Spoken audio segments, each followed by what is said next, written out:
दारुल उलूम के शैक्षणिक विभाग एवं शिक्षण प्रशिक्षण प्रणाली। प्राथमिक व माध्यमिक विभाग।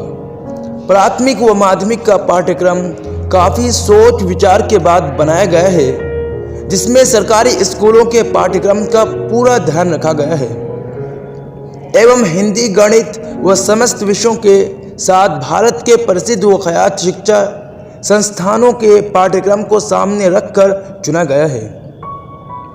इन दोनों की शिक्षा सत्र 12 वर्ष है।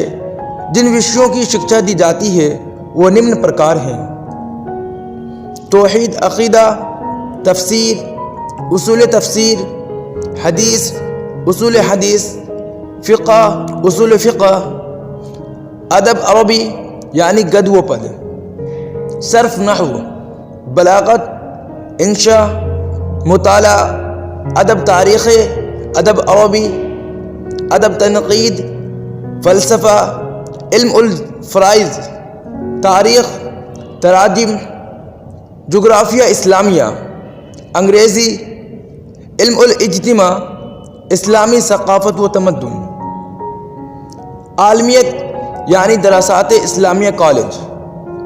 अरबी विभाग का पाठ्यक्रम 4 वर्षीय है।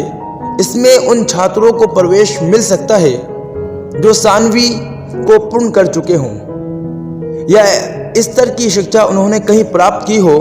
जो विषय इस विभाग में पढ़ाए जाते हैं वो निम्न हैं: कुरान पाक, हदीस नबवी, फ़िक़्ह, अहकाम दीन, अरबी सर्फ़ व नहव, सीरत नबवी व सहाबा, क़ससुल अंबिया, इतिहास, भूगोल, हिंदी, गणित, अंग्रेज़ी।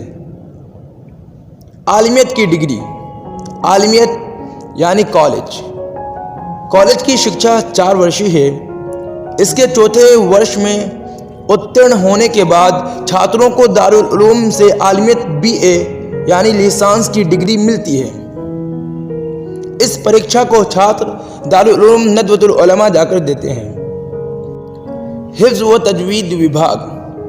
दारुल उलूम में हिफ्ज़ व तजवीद का विभाग है। शिक्षा अवधि 3 से 4 वर्ष है, जिसमें छात्र कुरान मजीद को कंठस्थ करने के साथ साथ कुछ अतिरिक्त विषयों की भी शिक्षा प्राप्त कर लेते हैं, ताकि आगे दीनी शिक्षा की प्राप्ति में उसे कोई कठिनाई ना हो। दारुल इफ्ता। दारुल उलूम इफ्ता का विभाग भी है। इस विभाग में दीनी शरई समस्याओं का उत्तर दारुल उलूम के फ़िक़्ह के शिक्षक दिया करते हैं। मुख्य फतवों की नकल रखने का भी प्रबंध है। अल-नाजिउल अरबी। दारुल उलूम ताजुल मसाजिद में छात्रों को अरबी लेखन या तकरीर की मशक़ कराने के उद्देश्य से इस मजलिस की स्थापना हुई है। उसके समस्त सदस्य छात्र होते हैं। ये मजलिस अरबी विभाग के 1 या 2 शिक्षकों के साथ में कार्य करती है। उसके सदस्यों का चुनाव दारुल उलूम के प्रबंधक स्थिति के अनुसार करते हैं। हिज़्बुत तलबा। दारुल उलूम में छात्रों की एक संस्था भी है जिसे हिज़्बुत तलबा कहा जाता है। इस संस्था के सदस्यों व पदाधिकारियों का चुनाव शिक्षा क्षेत्र के आरंभ में छात्र स्वयं करते हैं। इस संस्था का एक पुस्तकालय एवं समाचार पत्र होता है, जिसका प्रबंध स्वयं छात्र करते हैं। दारुल उलूम में हिज़्बुत तलबा के पुस्तकालय में छात्रों के लिए शिक्षा व साहित्य से संबंधित पुस्तकें हैं, जिनसे छात्र खूब लाभ उठाते हैं। इस पुस्तकालय का प्रबंध व देखरेख छात्रों के हाथ में रहता है। पुस्तकालय एक लाइब्रेरियन के सानिध्य में कार्य करता है। इसी प्रकार बज़्म सुलेमानी व बज़्म खिताबत के द्वारा छात्रों को तकरीर व लेखन का प्रशिक्षण दिया जाता है। फिर वार्षिक इनामी प्रतियोगिताओं के बाद छात्रों को पुरस्कार भी दिए जाते हैं। शारीरिक व्यायाम एवं खेल। दारुल उलूम ताजुल मसाजिद में आरंभ से ही खेल का विशेष ध्यान रखा गया है।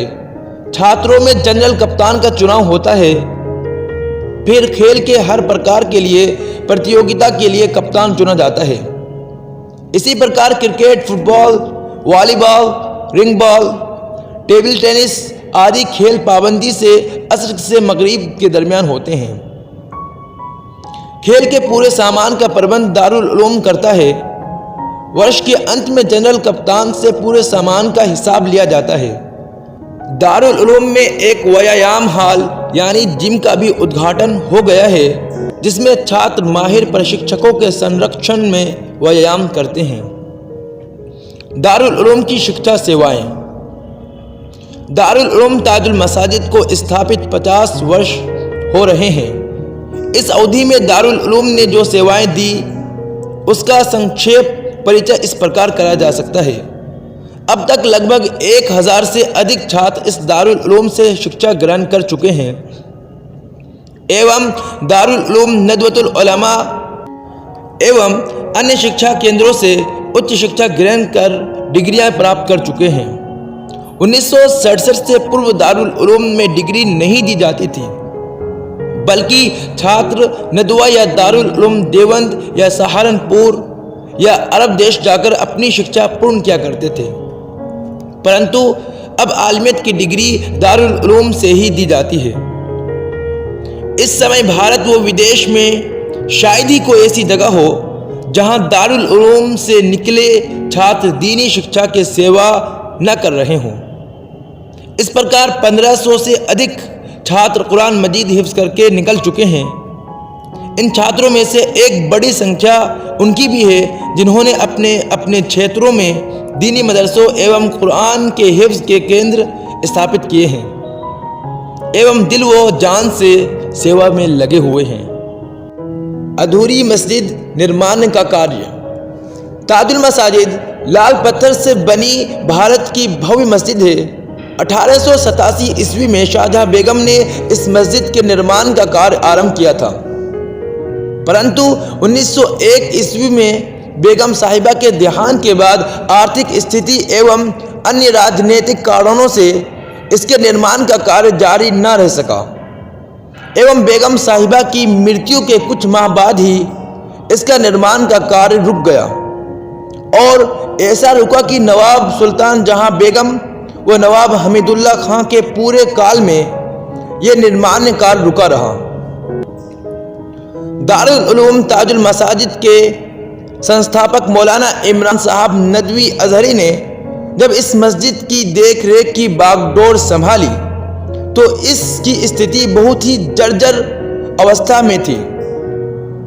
मस्जिद के सहन में बड़े लंबे चौड़े गड्ढे थे। उत्तरी दालानों का बड़ा भाग 22 दर अधूरे थे। दूसरा मिनारा 12 या 14 फीट के ऊंचाई पर जाकर रुक गया था। तीनों गुम्बद नहीं थे, बल्कि टीन की चादरों से जगह ढकी हुई थी। कंगूरे भी अधूरे थे। जिन्होंने इस मस्जिद को पुरानी स्थिति में नहीं देखा वो सही तस्वीर को नहीं समझ सकते। परंतु अल्लाह की मदद और मौलाना इमरान खान साहब के पक्के इरादों और उनके सहयोगियों के प्रयत्नों का फल था कि बड़ी हद तक यह मस्जिद पूर्ण हुई। छत की मरम्मत का कार्य बाकी था। मस्जिद की छत बहुत जर्जर हो गई थी। 3 फीट से अधिक मोटी छत जिस पर 2000 ट्रक मलमा लदा हुआ था। इस मलमे को खोदकर फेंकना था, फिर लोहे व मिज़मीन से हल्की पक्की छत डालना थी। ऊपर से टाइल्स लगाना थे ताकि पानी मिट्टी में मिल ना सके और उसका निकास अच्छी तरह हो। ये सब कार्य बहुत बारीक एवं दिक्कत भरे थे एवं विशेष टेक्निक के द्वारा उसको पूर्ण होना था। अल्लाह की करम से ये काम भली भांति रूप से पूरा हुआ। इस प्रकार मस्जिद की सुरक्षा का ये कार्य लगभग 2 वर्ष की अवधि में 12 लाख रुपये खर्च से हो सका था। साथ साथ मस्जिद के पत्थर को एक खास प्राइमर से रगना था ताकि बहुमूल्य लाल पत्थर जिससे मस्जिद का निर्माण हुआ है सुरक्षित रह सके। ये काम बहुत ज़रूरी है और शीघ्र होना है। उसके लिए भी बड़ी पूंजी की आवश्यकता है। अल्लाह की ज़ात से आशा है कि जिस प्रकार मस्जिद के निर्माण का अब तक पूरा कार्य पूर्ण हुआ, इसी प्रकार यह शेष काम भी पूरा होगा एवं लोग जिनके लिए अल्लाह ने इस मार्ग से भलाई का दरवाज़ा खोलना तय फरमाया, वो तत्काल आगे बढ़कर इस भव्य मस्जिद के पूर्ण होने के काम को पूरा होने में सहयोग देंगे। दीनी व सांस्कृतिक जागृति। दारुल उलूम ताजुल मसाजिद के द्वारा 50 वर्षों की अवधि में जो दीनी व सांस्कृतिक जागरूकता आई, उसके प्रभाव पूरे राज्य मध्य प्रदेश में, विशेष रूप से भोपाल में हर व्यक्ति को दिखाई देंगे। दारुल उलूम के संरक्षण ने वार्षिक तबलीगी इज्तिमा इस शहर में 1948 से 2002 तक बिना रुकावट के होता रहा। दारुल उलूम हर वर्ष यही प्रयत्न करता है एवं उसके लिए हर संभव सोच विचार करता है कि वो पवित्र इज्तिमा हर प्रकार सफल हो एवं उसका आत्मी व दीनी प्रभाव पूरे क्षेत्र पर रहे। विश्वविद्यालयों एवं इस्लाम केंद्रों से संबंध। दारुल उलूम ताजुल मसाजिद ने प्रारंभ से ही भारत में संस्थानों व इस्लामिक केंद्रों से अपना संपर्क बनाए रखा। मध्य प्रदेश के बहुत से मध्य स्तर के मदरसों का संबंध दारुल उलूम से है एवं बहुत से दूसरे मदरसे दारुल उलूम से संबंधित होने के लिए प्रयत्न कर रहे हैं। इस सिलसिले में कार्रवाई चल रही है। दारुल उलूम का संबंध दारुल उलूम नदवतुल उलमा से पुराना है। इसी प्रकार मिस्र की यूनिवर्सिटी जामे अजहर से भी दारुल उलूम में पुराने संबंध है। दारुल उलूम के स्थापक हजरत मौलाना इमरान खान साहब नदवी जामे अजहर से ही शिक्षा ग्रहण किए हुए थे। दारुल उलूम के कुछ अन्य शिक्षक भी अजहर से ही उपाधि प्राप्त है। हमारे छात्र भी अजहर विश्वविद्यालय जाते रहते हैं। अजहर की ओर से 2 शिक्षक दारुल उलूम में शिक्षा सेवाएं दे चुके हैं। पहले शिक्षक महबूब इब्राहिम अंजार थे, जिन्होंने 2 वर्ष तक दारुल उलूम में शिक्षा सेवा दी। दूसरे शिक्षक अब्दुल फत्ताह अली थे, जो इस दारुल उलूम में 4 वर्ष शिक्षा सेवा दे चुके। मलेशिया की इस्लामी यूनिवर्सिटी एवं अरब अमीरत की यूनिवर्सिटी में हमारी डिग्री की बातचीत चल रही है। अलीगढ़ यूनिवर्सिटी ने हमारी डिग्री को BA के समक्ष स्वीकार कर लिया है एवं दिनियात, इस्लामियात, अरबी एवं यूनानी मेडिकल में यहाँ की डिग्री से छात्र प्रवेश पा सकते हैं। दारुल उलूम ताजुल मसाजिद के विशेष सेवाएं देने वाले। दारुल उलूम ताजुल मसाजिद के स्थापक के अलावा कुछ दूसरे उन मुखलिस लोगों का विशेष स्मरण मुनासिब है, जिन्होंने दारुल उलूम की उन्नति, विकास एवं प्रसिद्धता में योगदान दिया। मौलाना सैयद हशमत अली। मौलाना सैयद हशमत अली साहब दारुल उलूम के सबसे पहले उस प्राचार्य थे। मौलाना जामिया अहमदिया भोपाल के वरिष्ठ शिक्षक थे। जामिया के समाप्त होने के बाद मौलाना मोहम्मद इमरान खान साहब के दारुल उलूम की स्थापना की चिंतन से प्रभावित हुए, जिसके द्वारा महान दीनी सेवाओं की आशा थी। उन्होंने दारुल उलूम की सेवा इस इखलास से की कि उसका उदाहरण मिलना मुश्किल है। मौलाना मोहम्मद सलमान खान साहब नदवी। मौलाना मोहम्मद सलमान खान साहब नदवी दारुल उलूम के संस्थापक के छोटे भाई थे। पिता के देहांत के समय 9 आयु थे। मौलाना मोहम्मद इमरान खान साहब की छत्र छाया में शिक्षा व दीक्षा प्राप्त की। दारुल उलूम की उन्नति में उनका बड़ा हाथ था। पूंजी की प्राप्ति, छात्रावास की संरक्षता एवं भोजनालय की सानिध्य जैसी महत्वपूर्ण सेवाओं में योगदान रहा। अंत में दारुल उलूम के आचार्य के पद पर पदस्थ रहे। ताजुल मसाजिद के निर्माण एवं अधूरे कार्यों के पूर्ण करने में उनका कड़ा परिश्रम सबसे अधिक रहा। समय एवं स्वास्थ्य की परवाह किए बिना इस तरह व्यस्त रहे कि अल्प आयु में ही बीमार हो गए। मौलाना सैयद मंजूर हुसैन सरोश फरमाते थे कि ताजुल मसाजिद के निर्माण में वो इस प्रकार व्यस्त व मगन रहे कि सख्त बीमारी में मुब्तला हो गए। खुदा जन्नत में उनके लिए आलिशान महल बनाए। मेंबर मजलिस शूरा एडवाइजरी काउंसिल जनाब मौलाना मोहम्मद राबिया हसनी नदवी, नाजिब नदवतुल उलमा लखनऊ। जनाब मौलाना मोहम्मद सईद मुजद्दिदी, नाजिब खानका शरीफ मुजद्दिदी अमीर दारुल उलूम एवं वक्फ ताजुल मसाजिद भोपाल, जनाब मौलाना सईदुर रहमान आज़मी नदवी मुहतमीम दारुल उलूम नदवतुल उलमा लखनऊ, जनाब मौलाना professor Rafiuddin x head of Arabic department Nagpur, जनाब मौलाना अलहाज अब्दुल हफीज़ मनिहार मुहतमीम मदरसा रामपुर सूरत, जनाब सैयद आफ्ताबुद्दीन भोपाल, जनाब मौलाना डॉक्टर मोहम्मद हसन खान पूर्व अमीर दारुल उलूम ताजुल मसाजिद भोपाल, जनाब मौलाना हकीम हुसैन मोहम्मद नदवी भोपाल, जनाब मौलाना मिसबाहुद्दीन साहब कुरैशी भोपाल, जनाब मौलाना मोहम्मद इब्राहिम साहब नदवी मुंबई,